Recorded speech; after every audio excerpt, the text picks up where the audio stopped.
Shalom, Holy Blossom. Rav Kook teaches us that everything that is old must be renewed, and everything that is new must be made sacred. Hayashan yitchadesh v'hechadash yitkadesh. And that is exactly what we were doing here at Holy Blossom Temple right now. What is old is being made new, and what is new is being sanctified, holy. There is a familiar energy in the season of returning. There is a buzz, there is excitement, anticipation, a creative energy from our kids and a curiosity from our students of all ages, our lifelong learners, an energy from our professional staff and our lay leadership, and it feels restorative. I have to say, it feels like something we lost has been found, something we forgot to miss has been returned to us. This is the season of returning, teshuvah. We are returning to what it is to be a congregation, because what is a congregation that cannot congregate? We can't fulfill our very basic mission. We are returning to our aspirations for growing our community and deepening our Jewish experiences. Last Sunday was opening day for our Youth Education Center. It was the opening day for Holy Grounds Cafe. It was the opening day for the Judaica Shop, and the place was abuzz in the Schwartz-Reisman atrium. Young and old were gathering. Earlier in the week, we had many people coming for playing games in the Schwartz-Reisman atrium. Monday night, we had the opening event for our senior school. Our teenagers and our tweens were returning, and Habsti hosted a welcome back party. The kids did not want to leave. The place was jumping with happy kids and happy parents. I know there are many who are having these internal quiet debates about what to do for the coming High Holy Days. Some are planning to attend only in person. Some are planning to attend only online. And then I know there are many who are contemplating if there should be a combination of the two, in person and online. So first, let me say that your rabbis, cantors, and worship department have planned multiple services to give you maximum flexibility. You actually don't need to decide in advance. So long as you have your tickets, you can come anytime, and the live stream will always be there for you. It is a solid plan B. And I want to encourage you to consider making coming in person your plan A. Imagine how good it would be to come together in person, to be surrounded by community, surrounded by the sounds of tradition. What would it feel like to step back into our sacred sanctuaries and reclaim your seats? We have provided a pretty extensive FAQ to help you with your decision making. In the wrapper to your tickets, there are all kinds of details there to help you have an informed choice. This year, we are saying masks are appreciated and encouraged, but not required. That might help you to make your decision. And because we are blessed with so much space and we have multiple back-to-back services in multiple locations, we have maximized our space. So there should be plenty of room for everyone. One of the metaphors of the High Holy Days, is the Book of Life, the Sefer HaChaim. So what chapter do you want to write for yourself this year? We turn the page and there's an opportunity to recreate ourselves. I know some are struggling with how to break habits of isolation. I know there is real fear, and some of it is founded.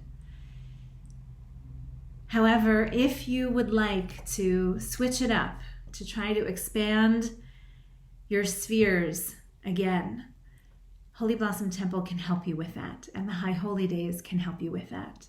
Just below this video, I'm providing a link to a resource that I found. It comes out of the UK, and I've offered it to some congregants in the last few weeks when they seek a bit of guidance for how they can embrace the fullness of life again.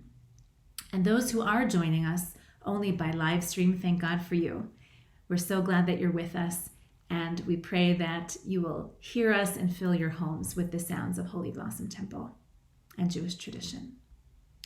So what's new this year at the High Holidays? I want to highlight a few things for you so you know what to look for. First of all, the Philip Smith Congregational Hall is new. We have no tent on the parking lot this year. The Congregational Hall is fresh and bright with new flooring, new lighting, and we look forward to welcoming you there. Our rabbis are new. Rabbi Sam Kay, Rabbi Eliza McCarroll. You will enjoy getting to know them and learning their wisdom and benefiting from the new energy they bring. Also new this year is that we have just one Erev Rosh Hashanah service, followed by a potluck dessert reception. This is an idea that Cantor Rosen brought from his previous congregation, and we want to give it a try. I hope you'll join us. Whether or not you bring a dessert to share, I hope you'll join us in the Schwartz-Reisman Atrium following that service. A perfect way to begin a sweet new year together. Tashlich is at a new location on the Don River. During lockdown, my family and I went on many hikes in the GTA and ravines and so on, and we found this little spot on the Don River we never knew about before. It's just 12 minutes away from Holy Blossom on the Glendon campus of York University, just there at Lawrence and Bayview. So come and check it out. It's a really fun way to spend Rosh Hashanah afternoon with family and friends, and we'll bring something sweet and hear the shofar blast once again. Family Ne'ilah will be mixed up this year in a very good way. Rabbi McCarroll is bringing her fresh ideas. And then our two Ne'ilah services will meet for the first time on the Bathurst Street Plaza for Havdalah. The final blast of the shofar, honey cake, and sweet wine will be waiting for everyone. So I hope you'll join us for that, the closing of the gates, as we say, to close off the day of Yom Kippur with Ne'ilah and Havdalah. What else is new? The congregation is renewed by 100 new households. That was the news of the day yesterday that came to me and just made my heart sing. We love the new energy that new members bring, and we love the rootedness that our multi-generational families bring to Holy Blossom Temple. If you know of someone who does not yet have a synagogue community to call home, a family member, a friend, a neighbor, a colleague, I hope you will extend a special invitation to them and tell them you'd like them to join you this year at Holy Blossom Temple for High Holy Day services. Our office is open all next week to make those arrangements. And while most of our services are designed specifically for members of our congregation, there are a few special services that are open to the folks I like to call our not yet members. Those are teenagers who wish to join us for our teen service, Yad service for young adults, and our children's services for little blossoms and young readers. Those are open to not yet members, so long as they have tickets. For security, you can understand we need to make sure everyone has a ticket, so arrangements must be made in advance. When you extend those invitations, please urge people to give a call right after Shabbat. So with all that, I look forward to this busy Shabbat. In just a few hours, we're going to gather for wine and cheese with Yair Lutstein, the head of the Reform movement in Israel, in conversation with our past president, Joan Garson, who's a leader of Reform Zionism. And we have Kabbalat Shabbat with music and a baby naming Shabbat morning with Torah study, 2 mitzvah. And then tomorrow night, and this is where I'd like to conclude, please come and join us in memory of our Rabbi Emeritus Dov Mar Livracha. Congregation for so long.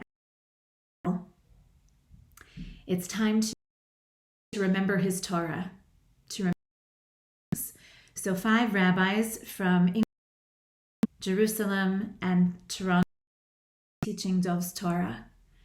And we to ask that God will watch over Shama. We will say Kaddish for, and then we will turn to the new year with a dessert, something sweet to start a new year, and Slichot service in the round. And you've heard one of my favorite services of the year. The music is exquisite. come and join us. We'll turn the Torah mantle and prepare to greet the new year. And Shana Tova.